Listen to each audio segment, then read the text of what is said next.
Makanya ada Habib Alim itu dilapuri sama seseorang. Beb, dulu teman saya itu ketika saya kaya itu sering main ke saya. Setelah saya miskin, mereka tidak main ke saya. Kata Habib itu bagus, sunahul begitu itu bagus. Coba kalau kamu dulu kaya, teman kamu main kan kamu gaya. Di rumah ada makanan, bisa hormat tamu. Setelah kamu miskin jadi buruh manol di pasar atau buruh bikin boto, teman kamu datang, malu enggak kamu? Mendingan enggak datang gitu. Akhirnya baru, oh ya alhamdulillah kalau gitu. Loh ya kan dulu teman kita datang, kita ada Alphard, istri cantik, rumah bagus lah, kita miskin, buruhnya orang pas dibentak-bentak, teman kamu udah datang. Milih datang kamu enggak kalau setelah kamu jatuh? Enggak kan? Jadi barokahnya ilmu itu terus. Ya, tapi kadang-kadang orang tuh, wah setelah saya miskin teman-teman enggak kasih ke sini. Ya kalau kamu sudah jatuh, teman-teman kamu situ jadi tontonan.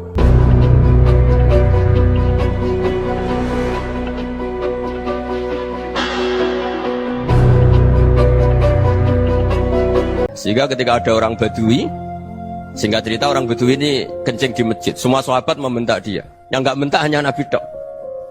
Saking mangkalnya orang ini karena semua sahabat bentak kecuali Nabi. Setelah dibenarin Nabi, terus Nabi nyuruh Sobbu ali dhanuban min ma'in. Setelah disucikan masjid itu, dia berdoa keras sekali. Allahumma arhamni wa Muhammadan wa la tarham ma'ana ahadan. Ya Allah, yang berhak dapat rahmatmu hanya saya dan Nabi Muhammad, yang lainnya jangan gitu. Karena yang lainnya tuh jengkelin, gitu aja saya salah dimarah-marahin gitu. Jadi kalau kamu doa terbatas ya kayak orang Bedui ini, kayak orang Arabi. Apa kata Nabi? Laqad tahajjarta wasi'an. Allah yang rahmatnya luas menjadi kamu sempitkan. Karena kamu mau atur Allah hanya rahman pada Indonesian Power, pada NU, pada kita, yang orang lain nggak perlu dapat. Itu kan kasihan Islam, karena Islam terus nggak dimiliki semua orang. Allah tidak dimiliki semua orang, Rasulullah tidak dimiliki semua orang karena dipek NU, dipek ormas tertentu, dipek nggak boleh seperti itu, nggak boleh takhasjar tawasian kata Nabi, tidak boleh mempersempit zat yang rahmatnya itu luas. Ini semoga etika ini kita pakai di Indonesia. Yang sedang fase kita harapkan lebih baik, yang sedang nggak dapat hidayah kita doakan dapat apa? Hidayah. Masyhur kan, makanya tadi saya mohon sama Habib Ali supaya Habib Ahmad supaya tetap mahalul qiyam tabaruk sama Habib Ali. Di antara doa-doa di Simtuduror masyhur itu antuqa bilal mudhriba minnah fil ghufran wal musi'ah bil ihsan. Jadi harapannya para habaib, para orang-orang baik dulu ya, semoga yang dosa itu dimaafkan, yang sedang salah dibuka, bikin lebih baik. Nabi itu tugasnya juga gitu. Wastaghfir li dzambika walil mu'minina wal mu'minat. Nabi itu tugasnya juga memintakan ampun yang sedang salah. Nah ini cobalah jadi etika kita, muhasabah kita. Jadi muhasabah itu cara berpikir kita set, kita pikir ulang. Ternyata semangatnya seorang nabi itu wastaghfir li dzambika walil mu'minun. Semangatnya itu memintakan ampun. Orang ahli tafsir tahu semua kalau Nabi itu tidak mungkin dosa. Jadi itu khitabun lin Nabi wa urida bihi ummatu, itu khitab Nabi, tapi yang dimaksud itu umatnya, karena Nabi tidak akan mengalami dzambun, tidak akan mengalami dosa. Sekarang enggak, kadang-kadang kita ini kalau orang lain salah itu semangat. Kalau di perusahaan ada teman salah, apalagi pimpinan salah itu seneng, barokahnya salah bisa ganti kan gitu. Ya, jadi kalau mungkin di dunia tokoh juga gitu, barokahnya ada tokoh salah, kita yang jadi populer sendiri, tidak boleh seperti itu. Kita harus salimus sodri di jami'il muslimin. Jadi ini harus dilatih. Saya tadi matur sama Habib Ahmad, latihan kita jadi hidup. Nabi itu kalau resep jadi wali itu kata Nabi gampang. Kata Nabi, kalau kamu ingin disenangin Allah, ya sudah. Kalau kamu asbahta wa amseta gini-gini, perasaan kamu kata Nabi, jangan punya perasaan ghil sama orang muslimin. Itu sudah wadzalika min sunnati. Makanya Nabi ngendikan la yablughni ahadun an ahadin syai'an. Ada yang baca la yuballighni ahadun an ahadin syai'an. Seseorang jangan melaporkan ke saya tentang salahnya yang lain. Fa inni akhruju ilaikum wa ana salimus sadri. Karena saya ingin ketemu sampean semua dalam keadaan salimus sadri, tidak punya perasaan apa-apa. Karena kalau nurutin membisik, nurutin informasi itu ya repot, karena orang pasti sepihak. Ada kiai yang top datang ke kampung-kampung ning desa-desa, kata yang seneng itu punya akhlak. Wah itu bagus orang besar datang ke kampung-kampung. Kata yang nggak seneng, wah itu jobnya kiai kecil kok diambil, itu kan ya kasihan itu kan sudut pandang. Makanya saya sering bilang, akal kita ini cukup untuk mentasdik Rasulullah SAW. Meskipun perasaan kita kadang orang Jawa itu beda. Saya berkali-kali bilang sama peneliti dari Jogja, kenapa sih Gus para nabi itu kok poligami istrinya banyak? Nabi Dawud katanya itu berapa? Nabi Sulaiman malah jumlahnya agak terbatas ini. Nabi Muhammad itu paling sedikit. Saya tanya gini, perempuan itu orang lemah, jadi kalau nolong orang satu gimana baik? Kalau nolong orang dua ya lebih baik, ya sudah kira-kira seperti itu.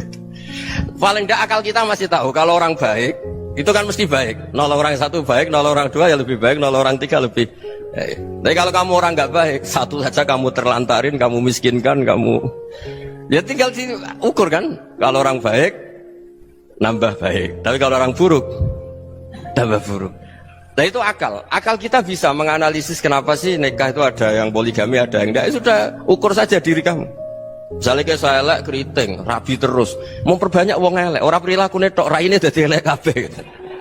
Tapi nak kowe ku ganteng, alim, ganteng, sugih, anake ganteng-ganteng, berhubung kowe saleh ahli swarga kabeh, mertua yo bangga karena karir kamu meyakinkan. Ini mertua kamu aja gak bangga mau nambah. Ipar gak bangga, mertua gak bangga, desa kamu yang kamu wayai juga gak beda dengan Nabi ketika nikah Juwairiyah itu gak ada pernikahan sebarokah Nabi dengan Juwairiyah itu.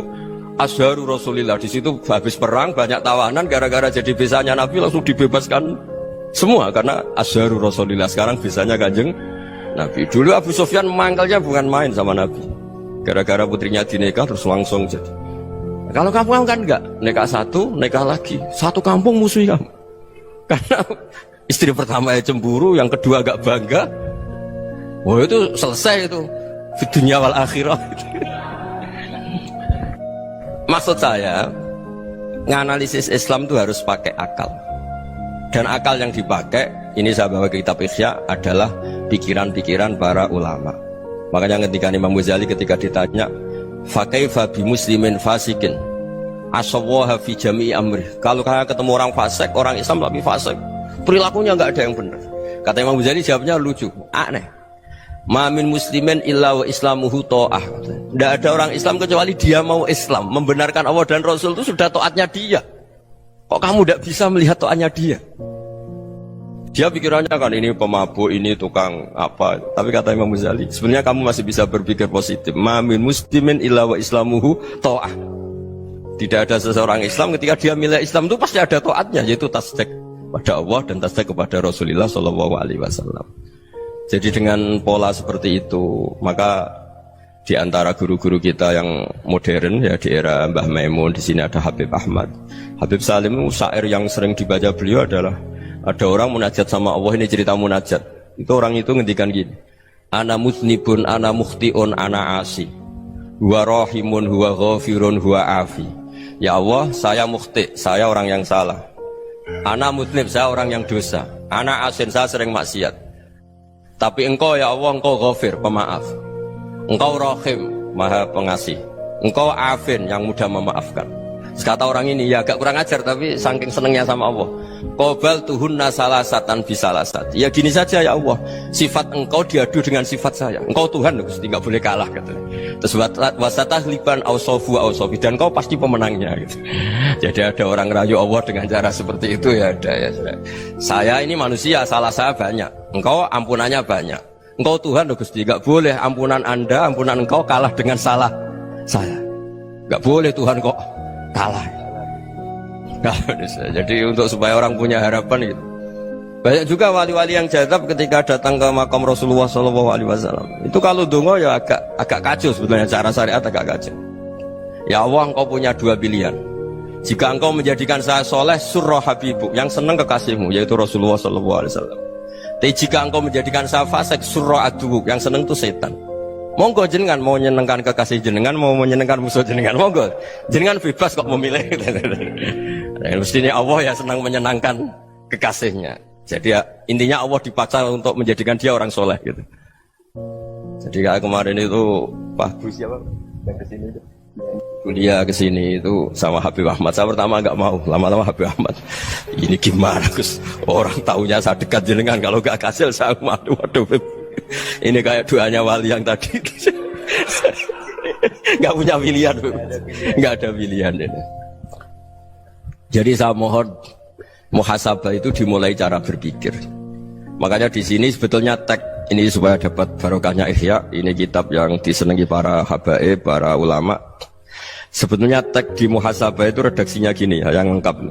Hasibu anfusakum qabla an tuhasabu wazinuha qabla an tuzanu wa tahayya'u lil ardil akbar. Jadi ada kata wazinu, jadi ukur. Perilaku Anda ini diukur, ditakar. Misalnya kita sebagai suami kan ya punya hal-hal yang kita tidak ideal. Corong Jawa mesti pesek, cara rezeki ya pas-pasan. Dan kita juga kalau makanya agak boleh tanya istri begini, apa saat cinta pertama Anda? Pasti Anda kecewa. Orang jadi istri hanya korban terakhir itu. Sudah. Karena orang kalau ngelamar kemana-mana gak jadi istri itu pasti korban terakhir itu. Jarang istri pilihan pertama, jarang. Ayo semua yang nikah. Rata-rata itu pilihan Anda pertama Pak, dari sekian ditolak di mana-mana terus. Ya perempuan terakhir. Kamu juga korban terakhir. Itu wali-wali dulu kalau ngandani kita itu sederhana. Antal ini masyhur diceritakan Habib Zain bin Semit dalam kitab Al-Manhajus Sawi. Anta lam tajid min nafsika kullama turid. Fa kaifa turidu min ghairika kullama turid. Kamu yang ingin ideal saja kamu tidak menemukan pada diri kamu untuk menjadi ideal. Kamu kan ingin ganteng, ingin punya uang banyak, ingin perilaku Anda sempurna. Anda saja yang punya keinginan tidak bisa mewujudkan keinginan Anda sendiri. Fa kaifa turidu min ghairika ma turid.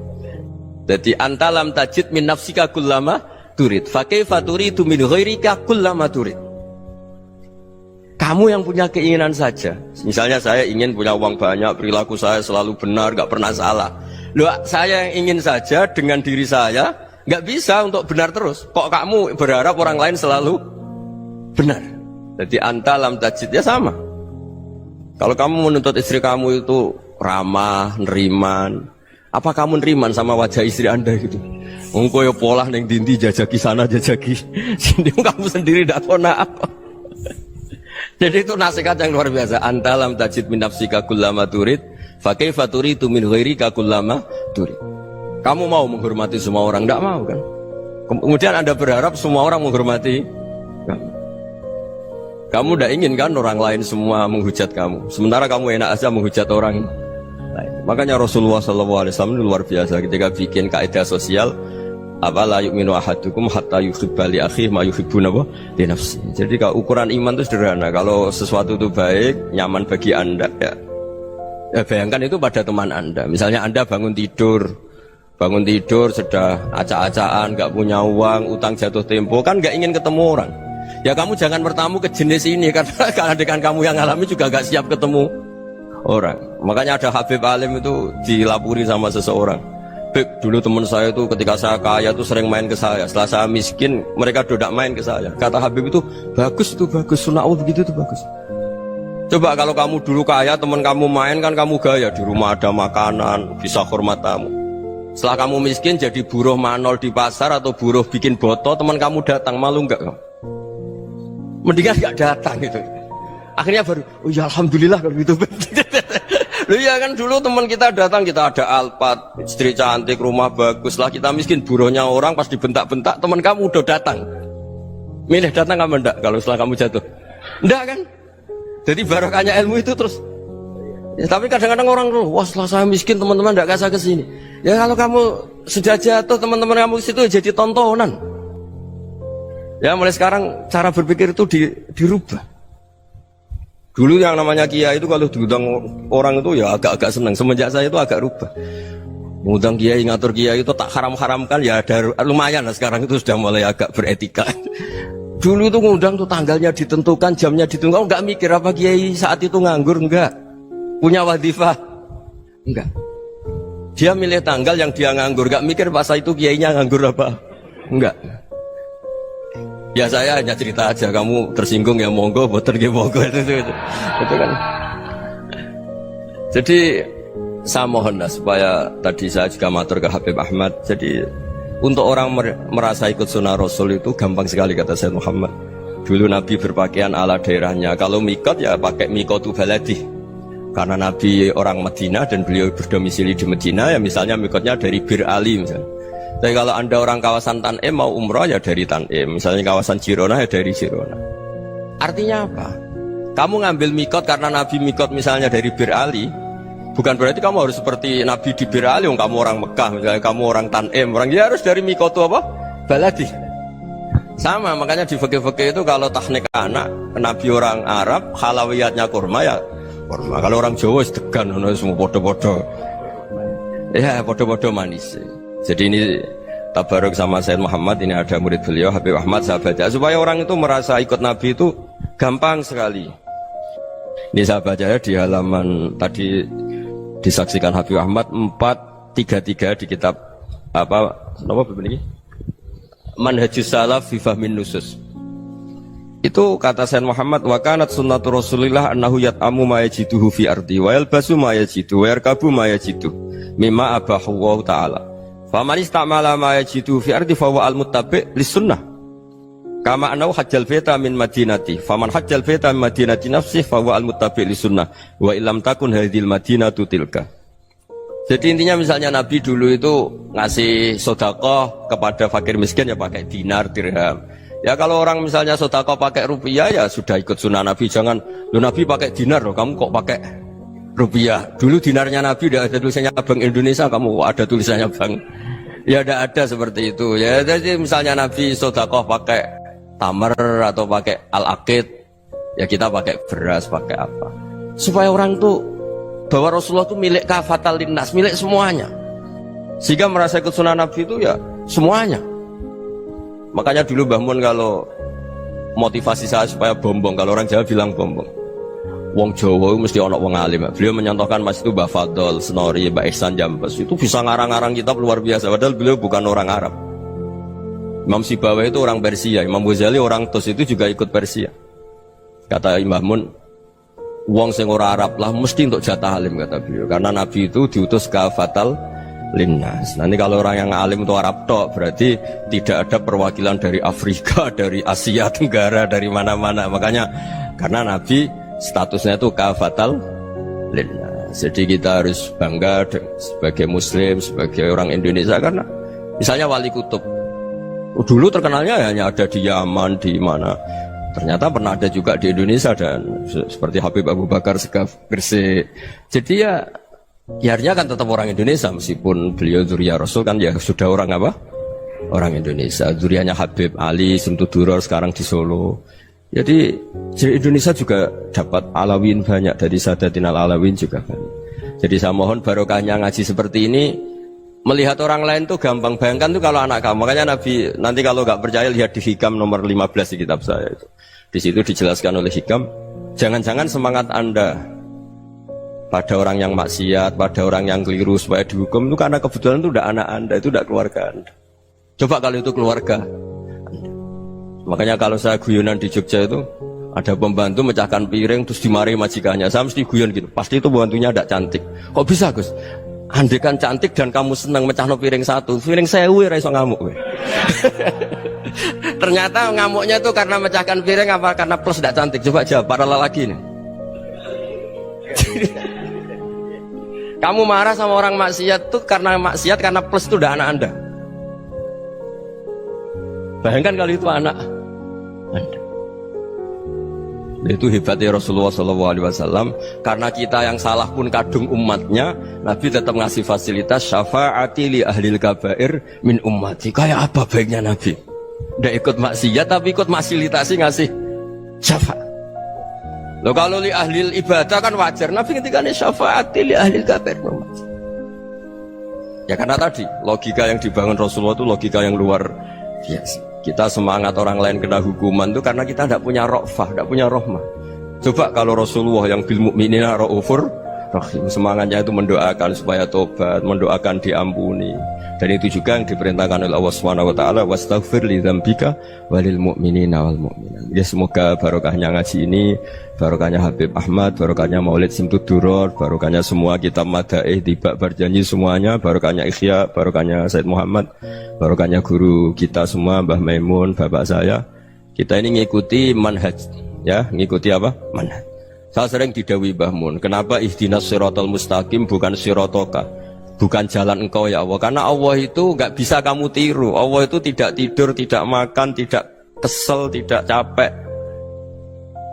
Yang bisa ditiru itu siratal ladzina an'amta alaihim. Yang bisa ditiru manusia ya niru manusia. Karena Allah itu tidak bisa ditiru. Makanya ihdinas siratal mustaqim siratal ladzina. Dan niru siapa? Niru guru-guru kita. Termasuk niru cara pandang. Jadi misalnya ada orang awam di rumah itu hanya delok reng, delok tikus liwat, itu kan kayak nganggur.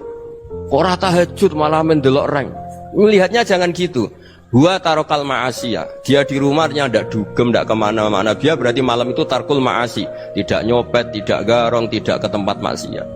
Susahnya apa sih husnudzon? Jadi jangan lihat huwa tarkut tahajud, huwa tarokat tahajud, wa taroka qiyamal lail. Oke ya, namanya orang begitu ya tidak tahajud, tidak qiyamul lail. Tapi susahnya apa sih kamu bilang huwa tarokal ma'asiyah? Dia juga meninggalkan maksiat, dan tarkul maksiat itu tuh ibadah. Supaya orang tuh gampang lah husnudzon sama orang muslim. Ini orang mukmin, orang yang luar biasa. Di mata Allah itu orang yang luar biasa. Kayak tadi Imam Ghazali, kalau saya ketemu orang muslim kemudian dia tidak pernah baik, gimana? Kata Imam Ghazali, ma min muslimin illa wa islamuhu ta'ah. Tidak ada orang Islam ketika dia mentasdihkan Allah dan Rasulullah, berarti dia juga punya taat. Ya ini latihan saja, sing iso nglakoni Habib Ahmad kula namung cerita mawon. Kula cerita secara akademik, saya punya kitab, saya baca, dan alhamdulillah kita paham barokahnya para guru, dan supaya terbiasalah. Sebaik-baiknya ibadah husnudzon billah wa husnudzon bil mu'min. Soal tidak cocok ya diilmoni tadi ya, namanya nggak cocok ya jangan sering ketemu. Seperti Rasulullah SAW, beliau karena sangat mencintai Sayyid Hamzah, ketemu orang yang pernah begitu sama Sayyid Hamzah, ya beliau secara basyariah tidak siap. Tapi beliau secara cara bahasa sekarang, secara profesional, kalau beliau seorang nabi dan harus menerima tobatnya siapapun ya diterima. Saya meskipun dengan A, B gak cocok karena dia begini-begini sama saya, tapi saya ingat dia sholat, dia baca sholawat, dia mencintai Rasulullah, ya kita hormat. Ya soal gak cocok ya di manage tadi ya, zurhiban tasdad huban. Kalau gak pati cocok ya jangan sering ketemu, bawaannya enak nanti. Ya semuanya itu diilmoni lah. Makanya ngendikane Ma'ruf Al-Qurhi ada yang baca Al-Kharqi, mangqala fil yaumi salasa marrat wa marham ummata Muhammad kutiba minal abdal. Karena semangat mencintai siapapun satu hari sering baca marham ummata Muhammad wa ma asli ummata Muhammad wa ma tajawaz an ummati Muhammad, itu mesti kutiba minal abdal. Dia pasti termasuk wali abdal. Maksudnya semangat mencintai ya dilatih lah. Misalnya Indonesia Power atau PLN, andai kan tidak ada PLN tuh kayak apa? Orang nggak bisa ngaji, tidak bisa aktivitas. Ya barokahnya ada PLN, barokahnya jasanya. Kita sadar, tidak semua kebaikan kita ini memenuhi keinginan orang banyak. Gitu. Orang banyak ingin listrik, ingin saluran apa, dan itu kadang yang mewujudkan orang lain atau kelompok lain. Ya karena itu manfaat ke orang lain ya kita doakan. Karena khairunas anfa'uhum linnas. Sehingga kita terbiasalah ngakui orang lain. Seperti semangatnya Rasulullah SAW, semuanya itu didoakan, semuanya diinginkan kebaikannya. Bahkan Nabi gak putus asa sampai di akhirat.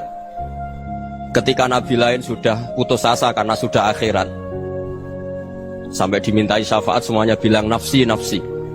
Karena merasa semuanya gak punya nyali di depan Allah. Karena ini sudah akhirat, sudah finish. Tapi apa Rasulullah? Analah. Ya udah, saya sanggup mensyafaati kalian. Terus kata Nabi, fa'atiyal arsya. Saya mendatangi aras fa akhirru lahu sajidan, saya sujud wa ahmaduhu bima hamida 'allamaniha rabbi. Kemudian saya tetap muji Allah dengan pujian yang terus menerus. Padahal sudah di akhirat, sudah finish. Nabi dimintai syafaat masih sanggup karena Nabi tahu akhirat tidak bisa mendikte Allah, tidak bisa. Allah terus bilang, "Ya Allah ini akhirat loh, engkau sudah tidak boleh mensyafaat." Tidak bisa. Allah tidak bisa diganggu akhirat. Allah tidak boleh dibatalkan rahmannya oleh akhirat. Allah tetap Rahman Rahim abadal abad. Dan Nabi tahu itu. Makanya kata para ulama, fa Muhammadun ahmadu min ghairihi. Jadi Nabi Muhammad namanya dua yang terkenal. Sebenarnya banyak yang terkenal dua, Muhammad sama Ahmad. Ketika Nabi punya nyali memuji Allah di akhirat atau sudah di akhirat, itu fa Muhammadun ahmadu min ghairihi. Ketika Nabi lain sudah tidak punya nyali muji Allah karena sudah akhirat, Nabi Muhammad tetap berani muji Allah di saat seperti itu. Makanya ahmadu di situ kata ulama itu af'al tafdil, fa Muhammadun ahmadu min ghairihi. Kanjeng Nabi lebih memuji Allah di saat yang Nabi lain sudah tidak punya nyali untuk memuji Allah di saat itu. Makanya kata Nabi fa akhirru lahu sajidan wa ahmaduhu bima hamida 'allamaniha rabbi. Akhirnya setelah lama gitu terus Allah ngendikan ya Muhammad irfa' ra'sak wasal tu'tah wasfa' tusyaffa. Sudah Muhammad, angkat kepala kamu, kamu minta apa saya turutin, dan kalau kamu ingin mensyafaati umatmu saya beri hak apa? Syafaat. Nah, semoga semangat itu juga menjadikan kita munajat bahwa rahmat Allah tidak terbatas, harapan juga tidak terbatas. Mungkin yang sedang nakal ya kita katakan sedang, jangan terus kamu pastikan wah ini mesti suul khotimah, mesti tidak orang baik. Ndak, agama ini limangka yarjuwa wal yaumal akhir, selalu bagi yang punya harapan. Ya, mugi-mugi dapat barokah semua. Mantul dengan kata wassalamualaikum warahmatullahi wabarakatuh.